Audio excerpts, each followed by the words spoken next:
Hoş gördük. Bak kardeş, size dediğimiz koyun bak bunlardı.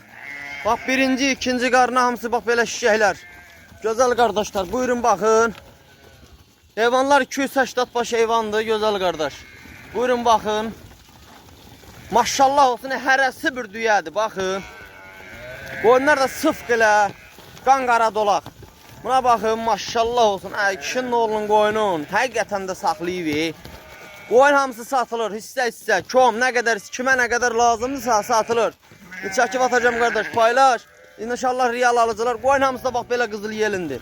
Bir 20'ye kim bana aldı? Ay maşallah. Koyun da öyle, görən dəyər qoşdu, fikir ver. Koyun hamısı bak belə qızıl yelindir, gözəl kardeş. Tuta da bilmədim, baxasınız. Bakın. Qomra çiçək getirib. Koş. Buna bak gözəl kardeş. Buna bakın. Koyun hamısı bak belə qızıl yelindir. Görsünüz.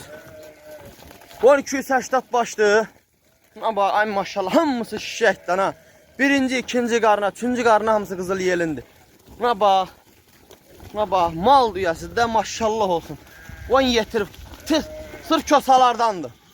Ha, qan qara dolaq qardaş. Kim istəsə səhifədə əlaqə nömrəsi olacaq. İnşallah əlaqə saxlasın real alıcılar. Var 280 başlı. Kom da satılır istəsin.